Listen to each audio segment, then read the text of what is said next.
Assalamualaikum warahmatullahi wabarakatuh.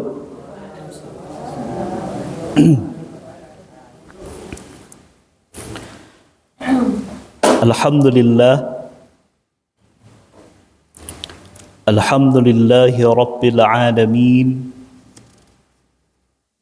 Wassalatu wassalamu ala ashrafil anbiya'i wal mursalin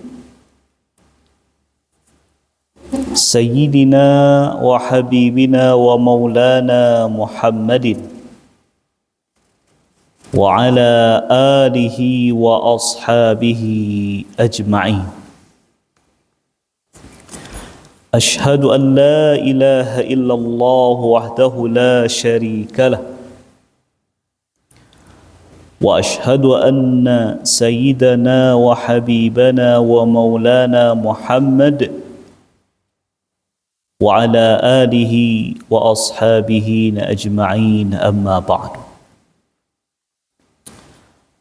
اللهم بك أصبحنا وبك أمسينا وبك نحيا وبك نموت وإليك النشور. أصبحنا على فطرة الإسلام وعلى كلمة الإخلاص وعلى دين نبينا محمد صلى الله عليه وسلم وعلى ملة أبينا إبراهيم حنيفا مسلما وما كان من المشركين. اللهم انفعنا بما علمتنا وعلمنا ما ينفعنا وزدنا علما. رب اشرح لي صدري ويسر لي أمري واحلل عقدة من لساني يفقه قولي آمين يا رب العالمين. Kaum muslimin wal muslimat, Bapa-bapa dan ibu-ibu, jamaah salat subuh yang dirahmati dan dimuliakan oleh Allah Subhanahu wa taala. Sebagaimana biasa, di Rabu yang pertama kita mengkaji hadis-hadis Nabi sallallahu alaihi wasallam, terutama yang disusun oleh Imam Nawawi di dalam kitab beliau Riyadhus Shalihin. Pembahasan kita subuh hari kini masuk kepada bab yang ke-278, masih dalam perkara-perkara atau hal-hal yang dilarang oleh syariat. Judul babnya Babun Nahyi 'anil manni bil 'atiyati wa nahwiha. Bab tentang larangan menyebut-nyebut pemberian dan yang lainnya. Imam An-Nawawi mendasarkan bab kepada dua buah ayat dan satu buah hadis. Baca lebih dahulu. Qala Allah Ta'ala fil Qur'anil Karim, a'udzu billahi minasy syaithanir rajim. Bismillahirrahmanirrahim. Qala Allah Ta'ala, ya ayyuhalladzina amanu la tubtilu sadaqatikum bil manni wal adha. Wahai orang-orang yang beriman, janganlah kamu menghilangkan pahala sedekahmu dengan menyebut-nyebutnya dan dengan menyakiti hati orang yang menerimanya. Surat Al-Baqarah ayat 264. Wa qala ta'ala, alladzina yunfiquna amwalahum fi sabilillah ثم لا يتبعون ما أنفقوا منا ولا أذى. Orang-orang yang menginfakkan harta-harta mereka di jalan Allah, kemudian mereka tidak mengikuti infak tadi dengan menyebut-nyebut dan menyakiti hati orang yang menerima. Al-Baqarah ayat 262. Wa an Abi Dzar radhiyallahu anhu 'anil Nabi sallallahu alaihi wasallam qala thalathatun la yukallimuhumullahu yawmal qiyamah wa la yanzuru ilaihim wa la yuzakkihim wa lahum 'adzabun alim. Qala faqara'aha Rasulullah sallallahu alaihi wasallam 3 marrat. Qala Abu Dzar khabu wa khasiru man hum ya Rasulullah? Qala al-musbilu wal mannanu wal munfiqu sil'atahu bil halifil kadhib. Rawahu Muslim.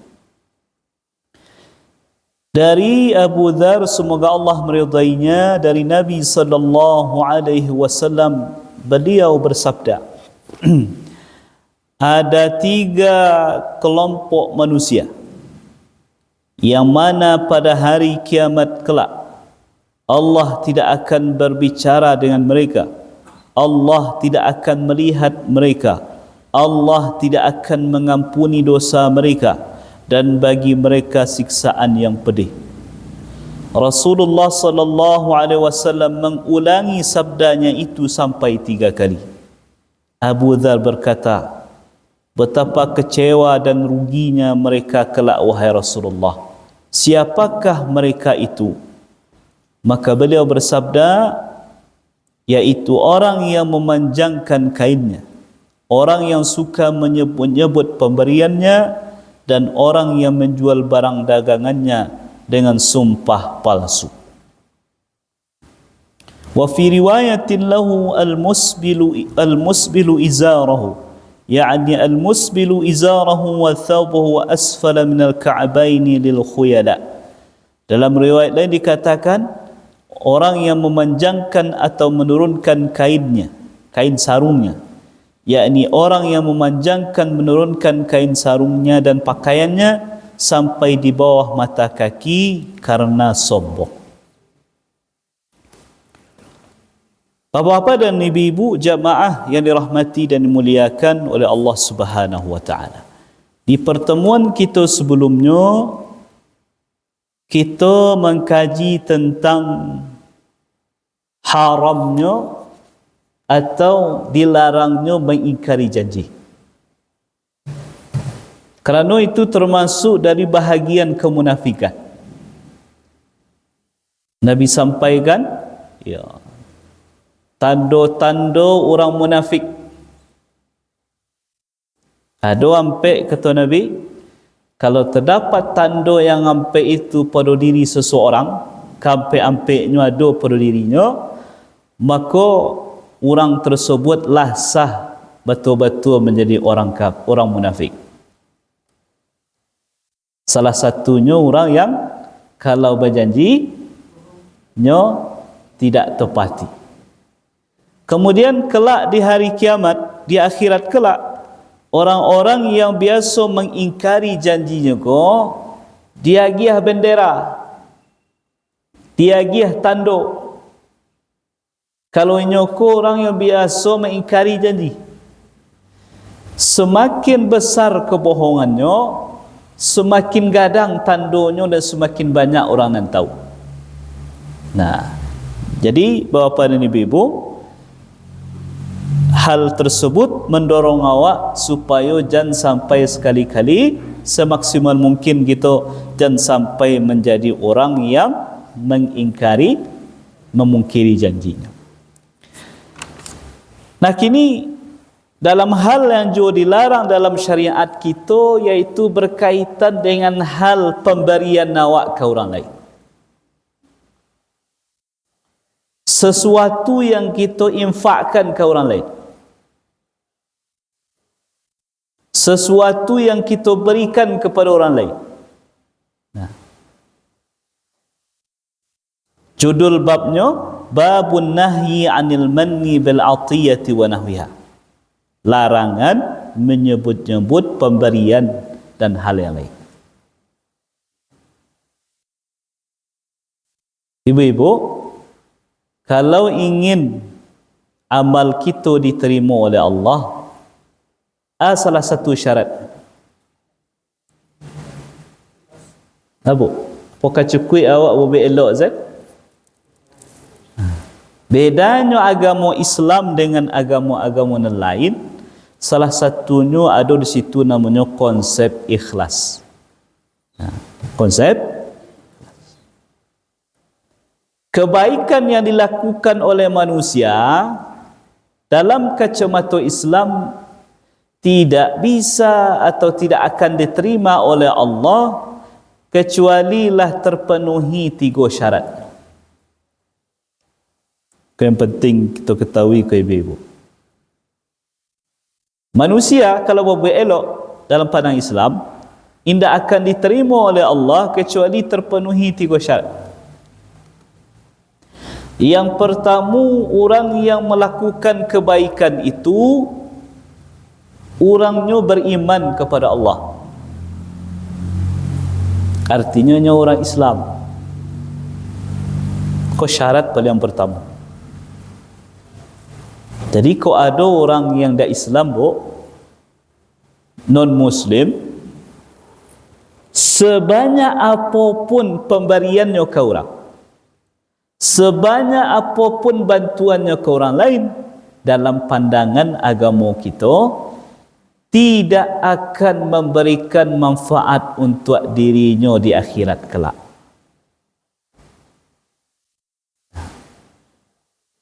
Lalu di mana Allah balas ibu-ibu?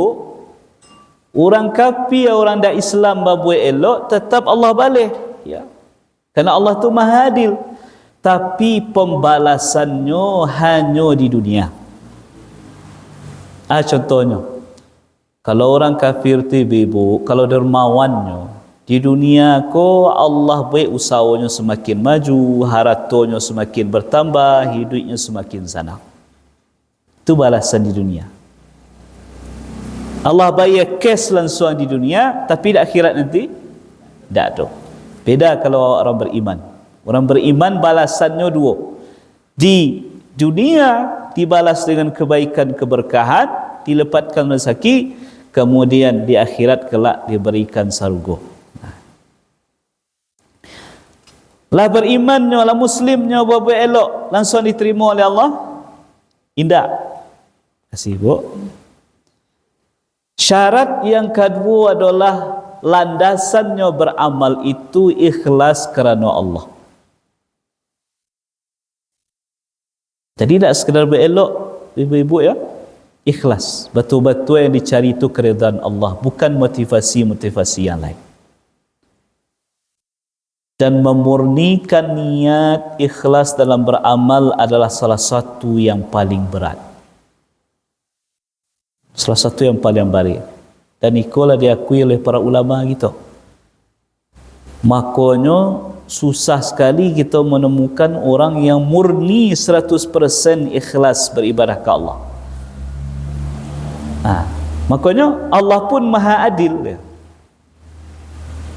Allah menerima amal seseorang itu sesuai dengan kadar ikhlasnya. Bukan berarti ibu-ibu ya, kok ada orang yang agak kurang-kurang ikhlasnya otomatis 100% ditolak oleh Allah. Tidak. Allah terima sesuai kadar ikhlas. Allah balasi sesuai kadar ikhlas.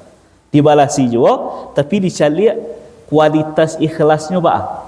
Sempurna ko, setengah ko, seperempat ko, atau apa?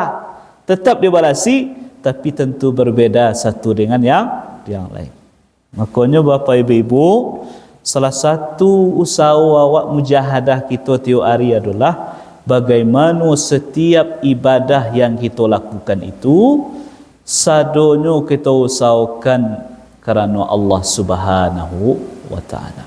Kemudian yang ketiga, syaratnya adalah kebaikan yang dilakukan tadi memang sesuai dengan petunjuk syariat. Bukan elok menurut awak saja. Kalau elok menurut awak saja bapa ibu, tanpa ditimbang oleh syariat, maka nanti kelak awak akan terjatuh kepada perbuatan yang namanya bid'ah. Kalau timbangannya hanya akal awak saja.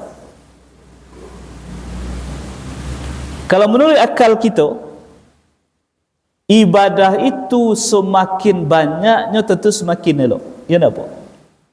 Itu akal awak. Maka orang yang mempergunakan akalnya semata, keciknya, bakok sembahyang subuh ke 2 sen lah. Nah, pada lari masih udara masih sejuk, abo masih semangat, kurang rasanya 2 go. Ambo tambahlah 2 lagi jadi ampek. Nah, itu menggunakan apa, Bu? Akalnya zen. Tidak dengan timbangan syariat. Lagi bisa diterima oleh Allah? Tidak. Man ahdatha fi amrina hadha ma laysa minhu fahuwa raddun. Siapa yang membuat hal-hal baru dalam urusan agama ini, maka apa yang dia lakukan itu ditolak oleh Allah, tidak diterima oleh Allah. Kerana babak bid'ah. Tapi hati-hati juga Bapak Ibu membicarakan bid'ah kok. Kadang orang kini tidak membedakan ma tu perkara yang khilafiyah, ma perkara yang bid'ah. Yang khilafiyah dianggap bid'ah, kena bahaya. Padahal orang yang berbeda dengannya itu punya dasar dan pendalilan sendiri yang mungkin tidak sama dengan caranya berdalil. Nah, balik awak ke kajian awak subuh hari kini, kenapa menyabui pemberian itu sesuatu yang dilarang oleh syariat? Kerana ibu-ibu menyabui pemberian kepada orang lain itu berarti merusak nilai ikhlas yang seharusnya dalam amal tadi, yang yang berefek orang yang melakukannya tidak berhak mendapatkan pahala dari kebaikan itu. Nah, itulah yang disampaikan dalam ayat pertama tadi. Wahai orang-orang yang beriman, jangan kamu batalkan, jangan kamu hilangkan pahala yang sejatinya kamu dapatkan dari sedekah itu disebabkan 2 hal. Yang pertama bil manni, dengan menyabut-nyabut pemberian itu, dan kedua menyakiti hati orang yang menerima. Hilang pahala tu. Menyabut-nyabut, menyakiti hati orang lain. Menyabut-nyabut baik di hadapan orang yang kita agih maupun di belakang. Kecil seseorang kau orangnya bantu lain ibu. Kalau ndak abo nak membantu anak ibu dulu sekolah mungkin tak menjadi orang kini lah. Di mukanya. Atau ndak di muka orang tadi, nyo cerita ke orang lain. Ambo kalau ndak ambo dan membalian surau apalah pihak untuk surau gobah tu nak kenyaman orang semayang dah.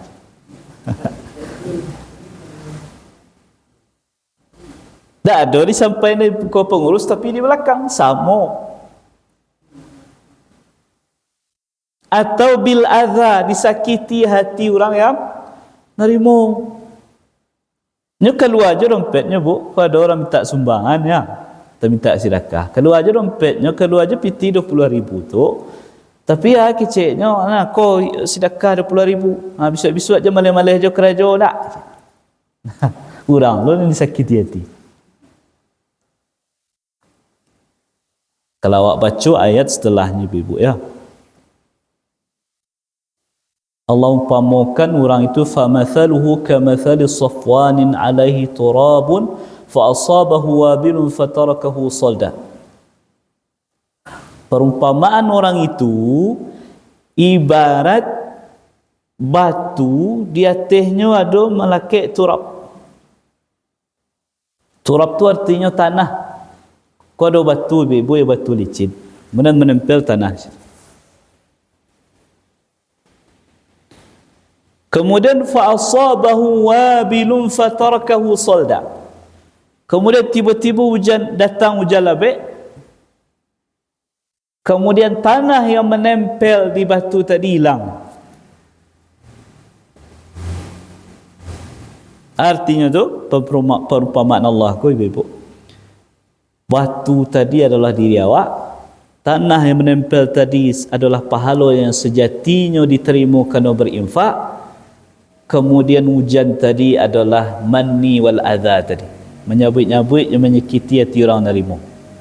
Artinya orang yang sejatinya seharusnya mendapatkan pahala yang besar dari Allah kerana infak sedekahnya, pemberiannya ke orang lain, tak jadi mendapatkan pahala itu dek gara-gara nyo sabut-sabut pemberiannya di hadapan orang lain atau di belakang orang lain, disertai menyakiti hati orang lain. Jadi ibu-ibu, kalau awak membantu orang lain, lupakan salah. Ada konsepnya ke bu? Kalau ingin elok awak dalam hidup, konsepnya sagadang-gadang bantuan kita ke orang lain lupa-lupawan. Saketek-ketek bantuan orang lain ke awak ingit-ingit taruh. Kalau awak nak beragiah, lupuan. Kalau orang nak beragiah, ingit-ingit taruh. Ingit taruh artinya balai taruh, ingit taruh sehingga awak rasa syukur kita, terima kasih kita gadang. Kita magiah ke orang jangan ingit-ingit, jangan sebut-sebut, sehingga tingkat keikhlasan kita betul-betul dibalas dengan kebaikan. Jangan terbalik bu. Jangan terbalik.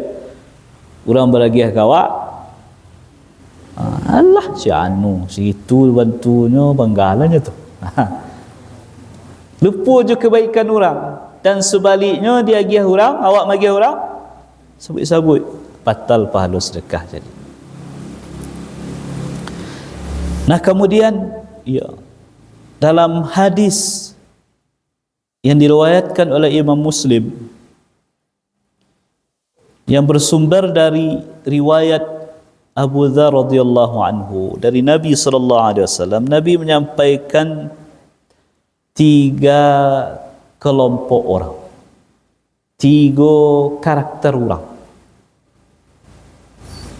Bahaya ko ibu-ibu, ko ada dalam diri seseorang nan 3 ko, atau salah satu di antara nan 3 ko. Efeknya di akhirat nanti tidak main-main. Yang pertama, la yukallimuhumullah yaumal qiyamah, tidak diajak bicara oleh Allah di hari kiamat. Hukuman terberat dalam pergaulan tu ibu-ibu bukan awak memberangi orang, bukan awak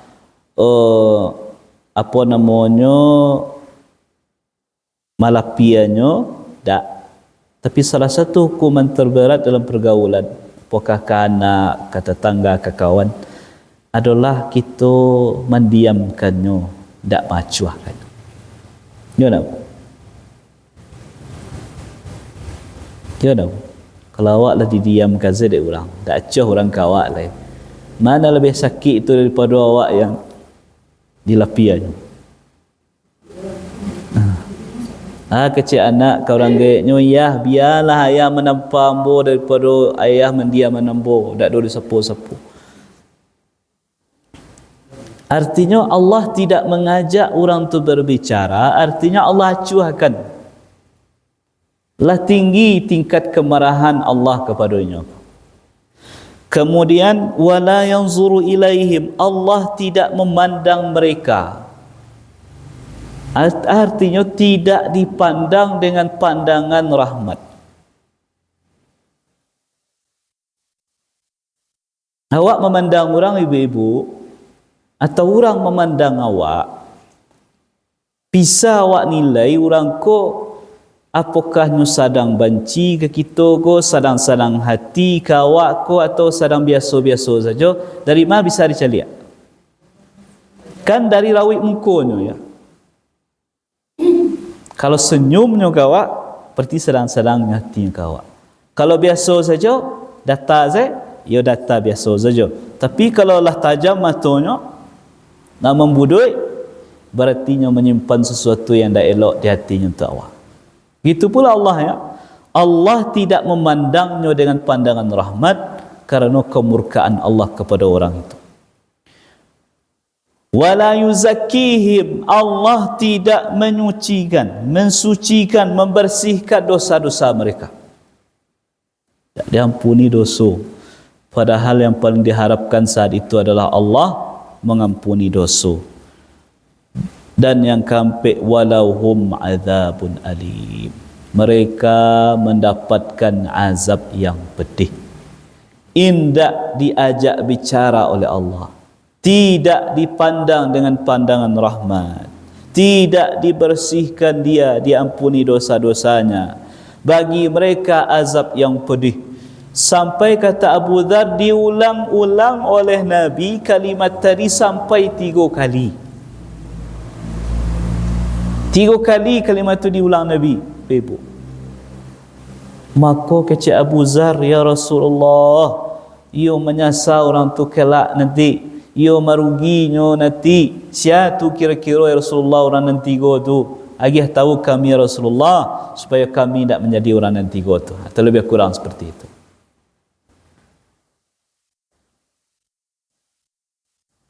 Perlindungan kita kepada Allah ibu-ibu, mudah-mudahan tak ada kita masuk di antara nanti itu. Ketiga-tiganya kah atau salah satu di antara nanti itu.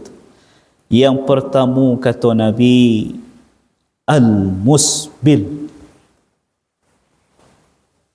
Al-musbil, seseorang yang memanjangkan kainnya melebihi mata kaki. Khusus untuk laki-laki ke ibu-ibu. Pakai sarawak di bawah mata kaki, pakai kain saruang di bawah mata kaki, pakai gamis di bawah mata kaki, masuk dalam ancaman Allah. Tapi tidak berhenti sampai situ. Diriwayatkan dalam riwayat yang lain, baca di bawah ibu-ibu ya, wa fi riwayatin lahu al-musbilu izarahu, yakni al-musbilu izarahu wa thawbahu asfala min al-ka'bain lil khuyala. Ya. Alasan kenapa orang itu dihukum oleh Allah mendapatkan ampai hal tadi, bukan sekadar kerananya memanjangkan celananya, kain saruangnya, jubahnya atau bentuk pakaian yang lainnya di bawah mata kaki, tidak. Bukan sekadar itu. Tapi yang menjadi alasan utamanya adalah kerananya melakukan itu didasarkan kerana sombong.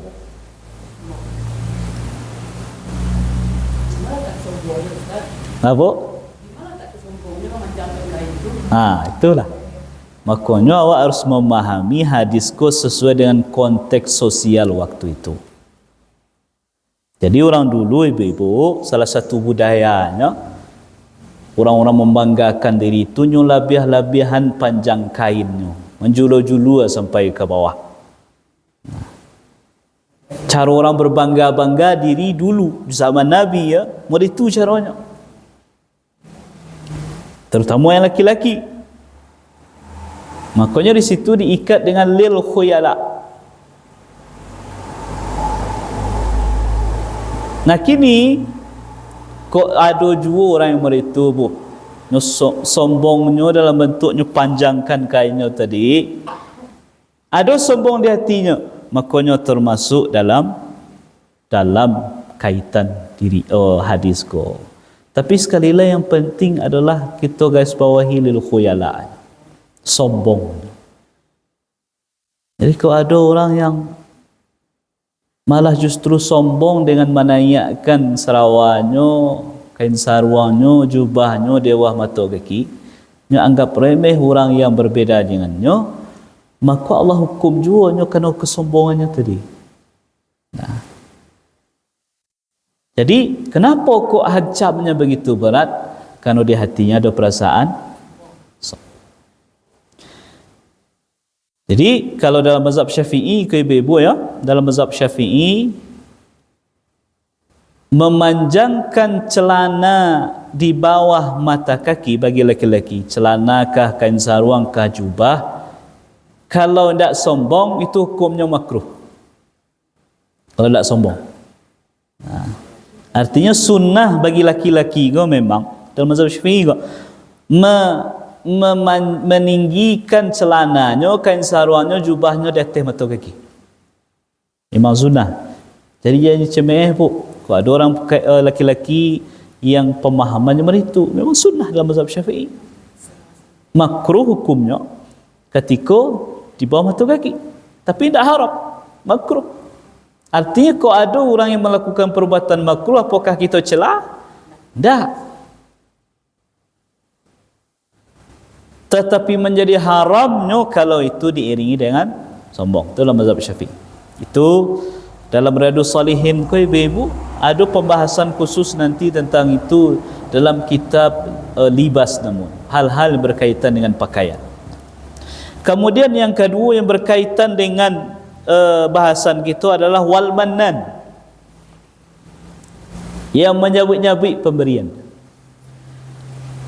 Kalau tadi al-musbil, kenapa diberikan hukuman meritu? Kerana penyebabnya adalah sombongnya. Wal mannan, kenapa mendapat hal tadi? Kerana hilangkan nilai ikhlas dalam ibadahnya. Orang yang menyengaja menghilangkan keikhlasannya dalam melakukan ibadah, tidak main-main hukumannya di hadapan Allah Subhanahu wa taala. Orang menyebut-nyebut tu boleh orang ikhlas tu? Tidak. Kecuali menyabut-nyabut pemberian dengan tujuan tahaddus bi ni'matillah. Kalau lain konteksnya. Dalam surah At-Tin tu wa amma bi ni'mati rabbika. Dalam surah apa tu, Bu? Dalam surah Ad-Duha ya, wa amma bi ni'mati rabbika fadith. Adapun dengan nikmat Tuhanmu maka cerita-ceritakanlah ke orang. Bercerita tentang ayat Allah hadiah kawak itu bukan menghilangkan keikhlasan. Kerana itu salah satu bentuk syukur kita kepada Allah. Walaupun harus hati-hati, jangan sampai dengan cara berlebihan atau di hadapan orang-orang yang kira-kira akan iri je, dengki jawab. Wal mannan. Kemudian yang terakhir, wal munfiqu sil'atahu bil halifil kadhib. Orang yang menjual barang dagangannya dengan tujuan untuk mendapatkan keuntungan dengan sumpah palsu. Ya. Kalau menggalih kau ibu-ibu, 3 kemungkinan. Kalau tidak balik modal, kalau tidak rugi, kalau tidak untung. Orang menggalih, tentu yang harapkan tak ada nan 2 pertama dah. Jangankan karugi, balik modal jangan sampai. Yang harapkan apa? Untung. Itu normalnya menggalih. Artinya mengambil keuntungan dalam bisnis itu bukan sesuatu yang dilarang oleh syariat. Karena itu salah satu sumber mencari nafkah ya. Tapi yang dilarang oleh syariat itu adalah seseorang berbisnis tadi, menggalih tadi, menjual dagangannya tadi, sertai dengan hal-hal yang menipu orang lain. Nah, penipuan kau lah yang menyebabkan nanti mendapatkan hal kau. Makanya Nabi bahasan awak dulu ibu-ibu, Nabi pernah pergi ke pasar ya. Mangga beliau? Ada orang jual kurma di dalam karung, kemudian beliau karuk tangan beliau. Ternyata adonan basah di bawah. Tanya Nabi, kau agak? Cik orang tadi yang basah di bawah tu kena hujan ya Rasulullah. Cik Nabi, aku nak letak di atas supaya orang membalik tahu. Kenapa? Kualitas dan di bawah dan buruk tak dinampaan, dan di atas dan rancak-rancak dinampaan. Sehingga orang yang tak tahu menyangkau sadonya sampai ke bawah, kemudian yang di atas. Kau salah satu bentuk penipuan. Akhirnya Nabi mengatakan, man ghasyana falaysa minna.